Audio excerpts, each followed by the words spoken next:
everybody. I'm Zookeeper Andrea. I teach the Zookeeper Camp, and I bring animals to Zookeeper Camp for the city of Carlsbad. A little bit about me: I used to work at a place called the San Diego Zoo. I'm sure you guys have heard of it. Any grown-ups out there, you might remember the Wild Animal Park. That's where I worked for 12 years. I had a number of jobs. I was an animal keeper, I was a teacher, an educator, I was also a behaviorist and a trainer. So I got to do a lot of different things and work with a lot of different animals.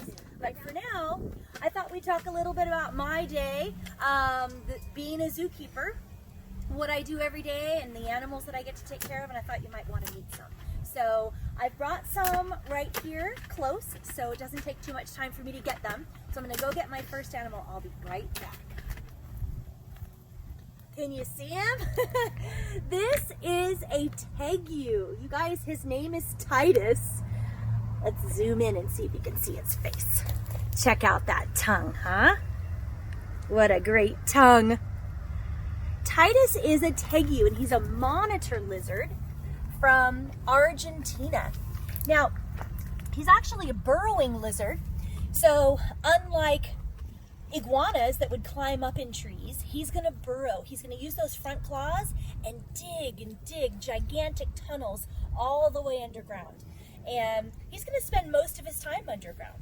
And he's going to be searching for bugs and grubs and things that he can get on the ground or just above ground, even eggs and birds, maybe some rats and mice and things.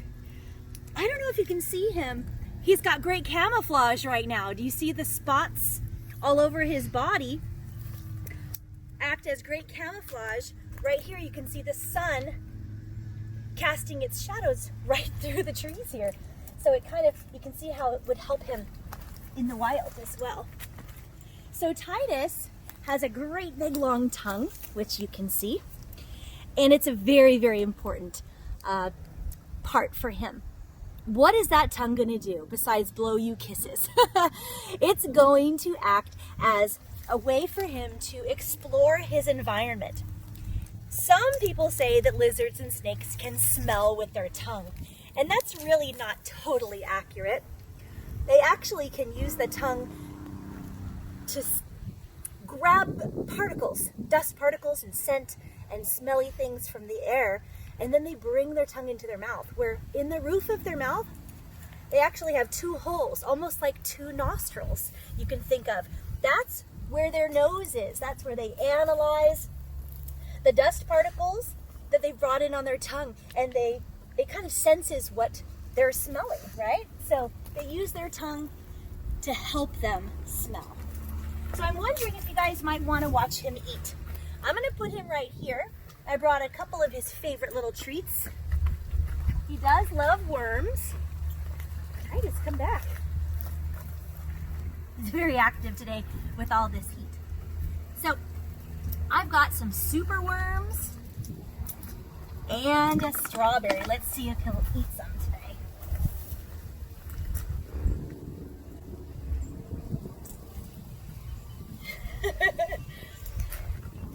So as a zookeeper, part of my job is to make sure that I'm going to provide him with the same nutrition that he would get in the wild, right? So I want to give him a wide variety of food because he would find lots of different kinds of things to eat in the wilds of Argentina. Look at him, he took that whole strawberry. Good job, Titus. Good job. Meanwhile, all the worms are gone. So, in an average day, I would give him maybe a rat or a couple of small mice. And then in a couple of days, I would give him a bunch of bugs. And then maybe I would give him kind of like a mixture of ground turkey with a raw egg and some worms and some fruit. He loves berries. As you can see, he likes strawberries and blueberries and blackberries. You want this worm? We lost the other ones, didn't we? Where did they go? Can you see it there? Oh, guess he's not interested in the worms. All right, guys. Well, I'm going to let Titus get back to his house. This, my friends, is Ginger. And Ginger is an albino, red-tailed, Colombian boa constrictor. Isn't she gorgeous? Now, she has an interesting story. She was found in the front seat of someone's car. She was abandoned. So the tow truck driver found her as he was taking that car away, and he did the right thing, and he decided to take her to a company called Project Wildlife. Project Wildlife does rescue, rehab, and release. But unfortunately, she's not from here. So even though she was healthy and doing really well, they couldn't just release her into the canyons here in San Diego.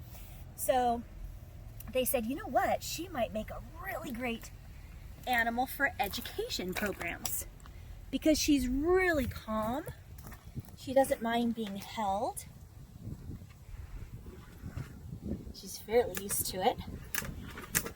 So she came to live with me. They gave me the call and they said, hey, do you want an albino boa? And I said, of course, I would love an albino boa. And she's such a great ambassador for her species. So we can see a really, really cool snake and see how they move and see their scoots. Some smooth scales on the belly that help them scoot around and slither. They also stick their tongue out, very much like the tegu you just met. They also do the same thing. They're going to stick that tongue out to gather dust particles. And where do they put it? In their nose, which is at the roof of their mouth. So they keep doing this all day long. So as an educational facility, all of my animals are used for education programs. So they're all friendly, they're all nice, nothing's aggressive or mean, they're all friendly. And I can't wait to bring her for you guys to meet this summer. Hopefully we'll see you in person. Now I thought that we could also meet a mammal. You guys ready to see a soft fuzzy? Okay, you guys ready? This is Rufus, and he's a chinchilla. Is he the cutest thing you've ever seen? Oh my goodness. Now this is a nocturnal creature, so he kind of just woke up to come out and do this during the afternoon. In the wild, they live a very unusual life. Chinchillas are what scientists call crepuscular. Crepuscular means he's going to be more active at dawn and dusk, so when the sun is rising and when the sun is setting. Chinchillas live down in South America. They live way up high in the Andes Mountains, about 14,000 feet up, and their body is very small. They're mostly fur, and so they can squeeze into little tight spaces like cracks and crevices in the rocks in the caves. Now, what you can't see or feel from where you are is his soft coat. And I can tell you, though, that it is the softest thing in the world. In fact, chinchilla fur is the softest. And he kind of feels like your soft fleecy blanket that you love so much. He's very, very, very soft. Someday you'll get a chance to touch him, I promise. They have a very, very thick coat. They have 6 hairs for every follicle, where we just have one. So 60. So everywhere we have 1 hair, they have 60 hairs, 50 to 60 hairs. So that's a lot of hair in one little space where we usually have 1. So you'll also notice those big giant whiskers. Those whiskers are going to help him guide his way through those little cracks and crevices and rocks. What a cutie. He's in the rodent family, so that means that his cousins are actually mice and rats and squirrels, guinea pigs, porcupines, things like that. They're all in the rodent family. Is that the cutest rat you've ever seen? I certainly think so. Look at those ears. Do you see freckles on the back of his ears? He even has a little birthmark right there. Rufus here is about 6 or 7 years old, and they usually live. Oh, is that a big yawn? He just yawned for all of you. He's tired. I just woke you up. It's the middle of the night, huh? They usually live around 10 to 12 years. Oh, I heard something over there, huh? Your great sense of hearing. They can hear up to a mile away, so he's very sensitive to those sounds. So it's quite hot out here today, so I'm gonna make sure that he makes it back inside where it's nice and cool. So I wanted to talk to you about diets, or the food for the animals. So we make different things for different animals, right? Not everybody eats the same thing. So let's take the chinchilla that you just met. So chinchillas are herbivores. So I'm sure you guys remember, what is an herbivore? Herbivores eat nothing but plants, that's right. So a plant eater, like a chinchilla, a rodent, they like to chew on lots of things and file down their two front teeth that are very sharp. So we give them hay, they like grasses and flowers and things in the wild. Here at Critter Encounters, we give them lots of hay, lots of little pellets, lots of things to chew on. But in Rufus's bowl here, you'll see he loves corn on the cob. This is one of his favorite things. He actually gets a little piece of carrot, a grape, a piece of mango, a little sugar snap pea, and a little slice of banana. That might be a little too much fruit, but I think he likes it. I typically give him 2 pieces of fruit, but today's a special day because he's on TV and he worked really hard at his job, so I'm going to give him a little extra treat. Now, if we want to look at omnivores and carnivores, I've got those too. And so, am I going to feed a carnivore carrots and apples and grapes? No. So, let's take a look at this diet, okay? Let's try to figure out who this might be for. Look what's in here, you guys. We've got carrots, we've got sugar snap pea, we've got lettuce, some blueberries. So we know they like veggies and some fruit. There's a little mango and grape and banana. But look, we've got worms. These are mealworms. Oh, it's alive. Do you think this is an herbivore? Probably not. This is more of an omnivore. Remember, omnivores eat everything. They eat meat and plants. So in this diet, we've got the meat and the plants. So what's the meat? We've got worms. We have dog kibble. I'm giving you a clue. Dog kibble. We've got dog food in the dog family, rolled up into little meatballs. What's this? Oh, it's a little mouse. Sorry, guys. This animal would eat all of these things in the wild. So it's really important that Critter Encounters makes them the same diet, or very similar to what they would find in the wild, right? So they would eat a little baby mouse. And that's why I'm going to feed him a little baby mouse here too. This is a diet for my fennec fox. It's too hot and he's really, really sleepy right now because they're nocturnal. So I'm going to bring him to show you, hopefully this summer at Zookeeper Camp, okay? But this is the diet for a fennec fox, an omnivore. Now, fennec foxes have great big ears, and so they use those big ears to find and listen for their food underground, and then they dig to get it. So lots of bugs and things like that.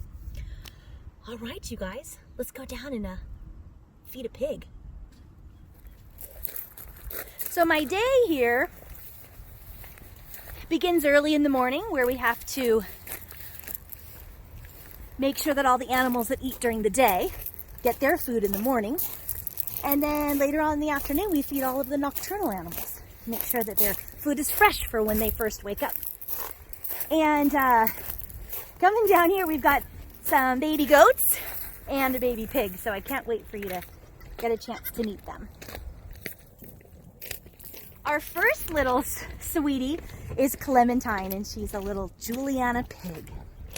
So let me go ahead and put these down. Let's see here.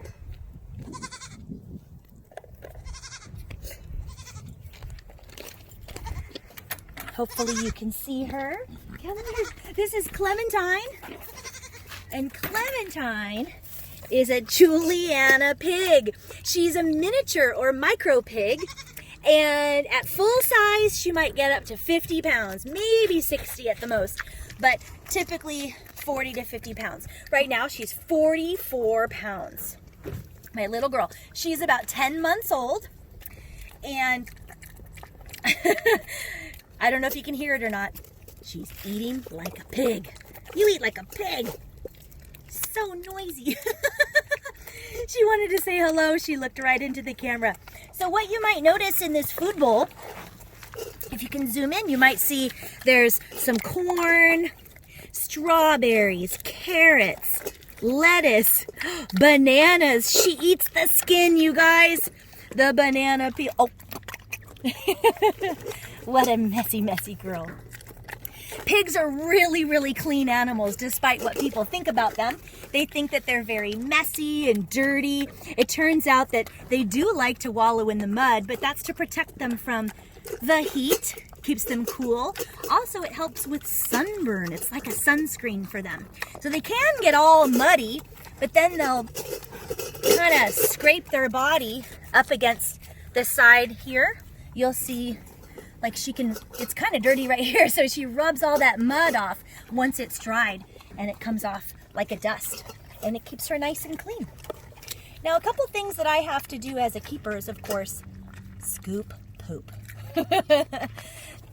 That is one of the things we have to do every day. I do have to work with a lot of pee and poo, but it's better for the animal to keep them in a safe, clean environment, right? So while she's eating that, I'm going to show you some of the tools that we use.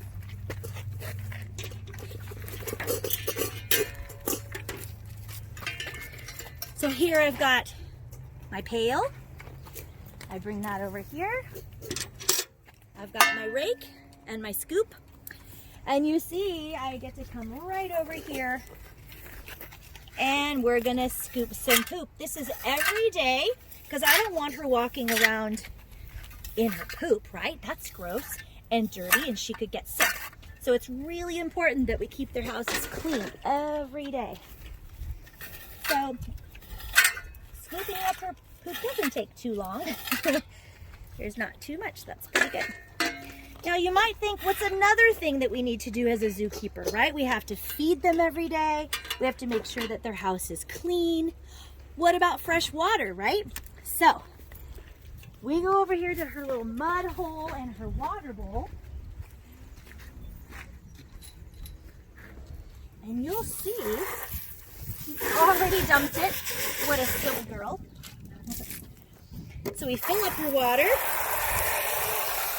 And then we also fill up her mud hole. Her mud bath is over here.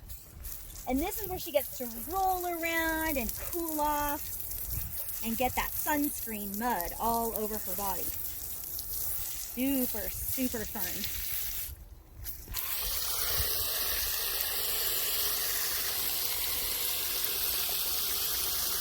All right, so she's got fresh water, she's been cleaned, she's got food. I think she's a happy girl. Hi, Clem. You might notice her tail. Let's see. Does she have a happy tail right now? Sometimes she's wagging that tail. She's not going to do it right now because she's eating. She's very focused.